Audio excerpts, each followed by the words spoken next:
Alright, so as you can see over here, all these playing cards are different. And I'm just gonna ask you to please say stop anywhere you want. Okay? And go ahead. Right there? Now you want that one or you wanna change it? That one? Okay.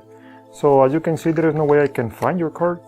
But you know, using a little bit of imagination, I'm just doing a gun, like so.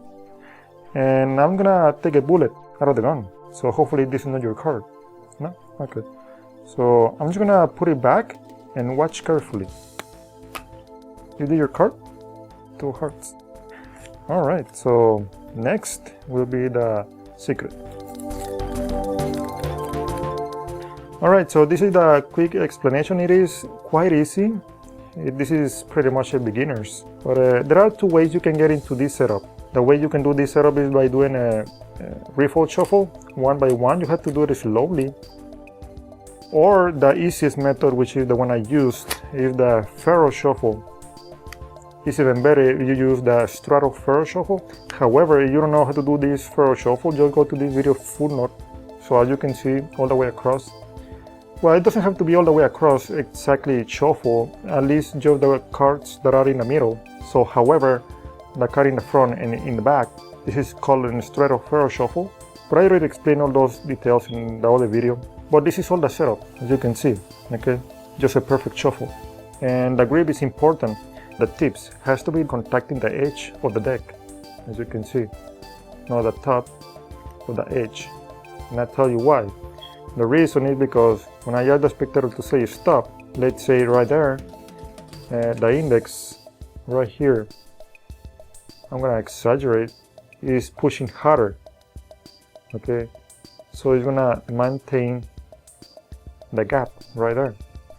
The thumb pushes down, so this split doesn't show up in the front because I'm making pressure with the thumb in front of the index, not on top or the back. It has to be in front. You see how the thumb is in front? So the audience, they don't see the separation in front. And this gap, by pushing in front, is gonna open in the back. So at this point, I can put the pinky finger right there in the gap and let all the fingers go. And just maintain the pinky break, that's all you need. Once you already have the pinky break, you can move all the fingers to the top if you want. That's it. At this point, you already have the gap, the separation where the card or the bullet is gonna be introduced. Just move this top portion in angle like this. Take one card from the back as the bullet. And this card is going inside the pinky break. Okay. When you introduce the card, move it all the way to the top. Make pressure right here. So when you raise this bullet, when this bullet is contacting the card, the selection, if you don't make pressure, this card is gonna move outside. So you need to keep the pressure because this card, which is supposed to be the bullet, it has to be contacting the selection. It's better, so you know it's gonna push the card all the way out. Now, how high you want the selection to jump out of the deck? That's depending on how hard you hit the card, this bullet.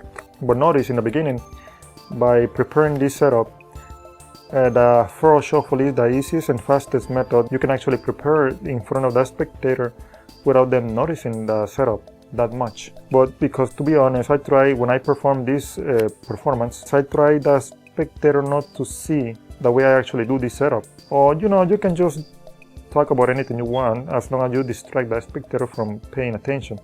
But once I already have the setup, I just go ahead and explain the spectator what is going to happen without them looking exactly what is going on, the grid, the setup right there. The index is pressing harder right here. There it go. And it's going to open in the back. But as you notice in the performance, they barely move. Okay, so it's that subtle. And then I press harder in the pinky break and then let go the index because I don't need the index break anymore. So I already had the pinky break and I proceed to the explanation. Take the card and as a bullet, put it in the pinky break, and that's it. This card is already contacting the selection. The card is gonna fly out depending on how hard you hit this bullet. This upper section is about halfway this bottom section, so the card can spin. And the more it spins, the more it's gonna be suspended in the air, and it's gonna be easier for you to catch it. There you go. And since you're pretty much into this position, you can do this flourish. But that's gonna be up to you. You don't have to do it anyway. But I've been doing this since the 90s and it is quite fun and quite easy to do.